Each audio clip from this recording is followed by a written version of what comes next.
Сайн байна уу? Үндэсний их баяр наадмын тасалбарыг хэрхэн захиалах зааврыг танилцуулж байна.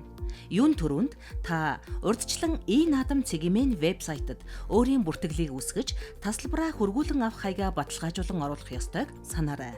Ингээд заавартайгаа танилцъя. Интернетийн хайлтын хэсэгтээ e-наадам цэгийн гэж бичих. Үүний дараа таныг вебсайтын үндсэн нүүр хуудас угтах болно. Хэрэв та урьдчилан бүртгэлээ үүсгэсэн бол тасалбар авах товч дээр дараарай.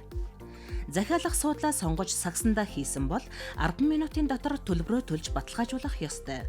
Тасалбарын үнийн хувьд сүйдвэрчтэй хэсгийн суудал 52,500 төгрөг, сүйдвэрчгүй хэсгийн суудал 42,000 төгрөгөөр худалдаалагдана. Анхааруулж хэлэхэд тасалбар авто зогсоолын зөвшөөрөл хязгаартай ба нэг хүн 2 тасалбар 5 зогсоолын зөвшөөрөл авах боломжтой. Хэрэв тасалбар захиалах боломжит хугацаа дууссан бол захиалга автоматар цуцлагдах болно. Төлбөр төлөх боломжийг хамгийн хялбар байдлаар шийдэж QPay, SocialPay төлбөрийн хэрэгслүүдийн сонголтыг байршуулсан. Захиалга баталгаажихгүй байх хэд хэдэн шалтгаан бий. Нэгдүгээрт таны төлбөр амжилттай болоогүй буюу банкны гүйлгээ, интернетийн тасалдал зэргээс шалтгаалan төлбөрийн гүйцэтгэл дээр саатал үүсэх.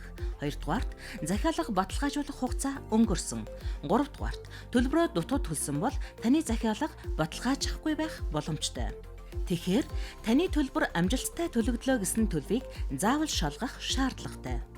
Үндэсний их баяр наадмын тасалбар борлуулах хугацаанд e-наадам цэгийн сайтын хандлт өндөр байх, хэт ачааллын улмаас системийн алдаа гарах, хэсэг хугацааны хүлээгдэл үүсэх зэрэг эрсдэлтэй тул энэхүү тасалбар захиалах заавар зөвлөгөөг дагаарай.